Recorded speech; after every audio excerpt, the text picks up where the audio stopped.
Good morning, student. Now in this video we will study chapter number 10. Topic is line and angles. In previous classes you already learn about what is angle. An angle is a figure formed by two rays.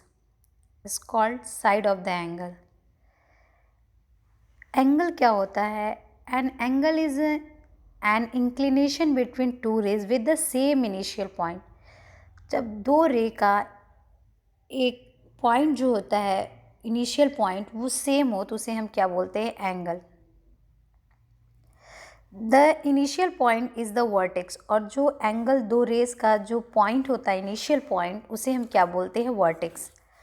And the two rays are the arms of the angle and angle is represented by the symbol.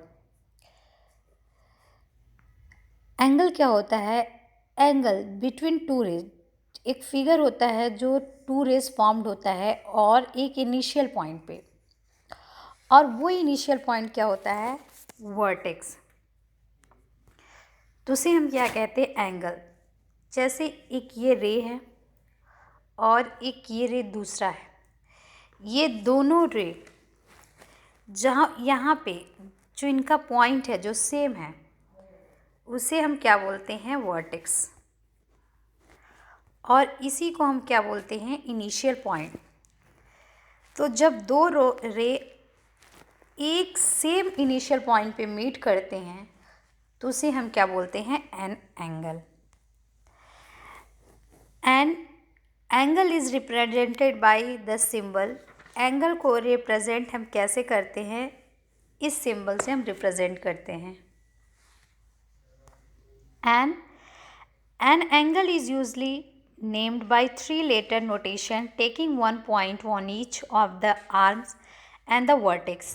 Thus, the angle in the given figure is named as angle AOB or angle BO और angle O. यहाँ पे एक angle बनाया गया है. ये आपका रे A है और ये जो है आपका B है. ये इसका जो है इनिशियल पॉइंट है, ये इसको O से रिप्रेजेंट किया गया है. ये एक एंगल है और इस एंगल को हम रिप्रेजेंट कैसे करते हैं? ये थ्री लेटर है A, B और O. इसको हम कैसे नोटेशन करते हैं, कैसे नेम्ड करते हैं, ये हम देखेंगे.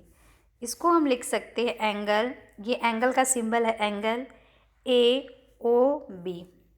और क्या हो सकता है? Angle BOA. और क्या लिख सकते हैं हम? Angle O. आप देख रहे हैं ये जो इनिशियल पॉइंट है यही एंगल है. यहाँ भी ये बिटवीन में रहेगा और ये भी एंगल है, और एंगल AOB में OB जो था इनिशियल पॉइंट वो बीच में था. Angle as rotation. जब एक रोटेशन कंप्लीट हो जाता है तो कितना डिग्री होता है? 360 degree. An angle is thought of as the figure formed by rotating single ray about its vertex. The amount of rotation is called the measure of the angle. The degree symbolized as is a unit measuring of angle. Angle को हम इस degree से क्या करते हैं? Symbolize करते हैं. जैसे अगर हमें 60 डिग्री लिखना हो तो अगर मान लीजिए कोई एंगल है 60 डिग्री तो उसको हम इस तरीके से रिप्रेजेंट करते हैं. One complete turn rotation about the vertex is divided into 360 equal parts, each part called a 1 degree. कोई भी एक complete rotation, जैसे मान लीजिए सर्कल है, यहाँ से एक रोटेशन कंप्लीट होता है, ये कंप्लीट रोटेशन होता है तो कितना हो जाएगा? 360 डिग्री. और कितने पार्ट्स में, इक्वल पार्ट्स में डिवाइड किया जाता है? 360. और ईच पार्ट को, एक पार्ट को हम क्या बोलते हैं? 1 degree. 1 degree is further divided into 60 equal part, each part being called a 1 minute. और ये जो 1 डिग्री होता है, ईच पार्ट होता है, जो 360 डिग्री को 360 इक्वल पार्ट्स में डिवाइड किया गया है, उसे हम क्या बोलते हैं? 1 minute. 1 rotation is equal to 360 degree.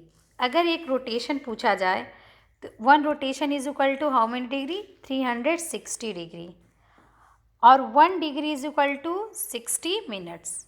ठीक है, यहाँ पे देखिए, यहाँ पे दिया गया है zero angle, right angle, straight angle, reflex angle and complete angle. अब जीरो एंगल क्या होता है? जो स्टार्टिंग पोजीशन, जिसका स्टार्टिंग पोजीशन जीरो से हो, उसे हम क्या बोलते हैं? Zero angle. और राइट एंगल क्या होता है? राइट एंगल आप जानते भी हो 90 degree, angle whose measure 90 degree. जिस एंगल को हम 90 डिग्री से मेजर करते हो क्या होता है? Right angle. ये परपेंडिकुलर होता है, जो सीधी लाइन होती है राइट एंगल है। तो राइट एंगल का मतलब हो जाएगा 1/4 इज इक्वल टू 90 डिग्री। अब आप ये सोच रहे होगे कैसे ये 90 डिग्री हुआ? आप जानते हो एक रोटेशन जो होता है वो कंप्लीट होता है 360 डिग्री। अगर हम 360 डिग्री को 4 से डिवाइड कर देंगे तो क्या आ जाएगा? 90 डिग्री। तो अगर रोटेशन की बात करते हैं तो कितना हो जाएगा? राइट एंगल की, तो राइट एंगल की बात करते हैं रोटेशन में, तो कितना हो जाएगा? 1/4। इसी तरह से अगर स्ट्रेट एंगल की बात करते हैं तो स्ट्रेट एंगल में रोटेशन जो हो जाएगा वो हाफ हो जाएगा। तो अगर एक रोटेशन का हाफ हो जाएगा तो इसका मतलब कितना हो जाएगा? 1/2 इंटू रोटेशन कितना कंप्लीट होता है? 360 डिग्री। अब आप इसको सॉल्व करोगे तो कितना आ जाएगा? 180 डिग्री। और 180 डिग्री जो एंगल होता है वो स्ट्रेट एंगल होता है। अब हम रिफ्लेक्स एंगल की बात करते हैं, तो रिफ्लेक्स एंगल जो हो जाएगा वो 3/4 मल्टीप्लाई बाई 360 डिग्री। इसको सॉल्व करोगे तो कितना आ जाएगा? 270 डिग्री। और रिफ्लेक्स एंगल क्या होता है? 270 डिग्री। ओके, अब हम कंप्लीट एंगल की बात करते हैं, तो कंप्लीट एंगल मतलब हो जाएगा 1, और 1 से 360 डिग्री को मल्टीप्लाई करेंगे तो 360 डिग्री आएगा। और जब 360 डिग्री आएगा तो उसे हम क्या बोलते हैं? Complete angle. Now see the types of angle: acute angle, obtuse angle and reflex angle. First you say acute angle, an angle whose magnitude is more than 0 but less than 90 degree. जो 0 degree से ज़्यादा हो और 90 से less हो, जिस angle को हम 0 से ज़्यादा और 90 से क्या करते हैं? लेस मेज़र करते हैं, उसे हम क्या बोलते हैं? Acute angle.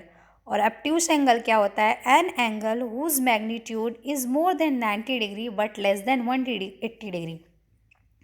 जिस एंगल को हम 90 से ज़्यादा और 180 से कम, ठीक है, मेज़र करते हैं, वो कौन सा एंगल होता है? obtuse angle. अब हम रिफ्लेक्शन एंगल की बात करते हैं। An angle whose magnitude light between 180 degree and 360 degree. जिसका मैग्नीट्यूड, जिसको हम मेज़र करते हैं 180 डिग्री से लेके 360 के बीच में, जो लाई करता है, जैसे 270 डिग्री, तो 270 डिग्री जो होता है वो कौन सा एंगल होता है? Reflex angle.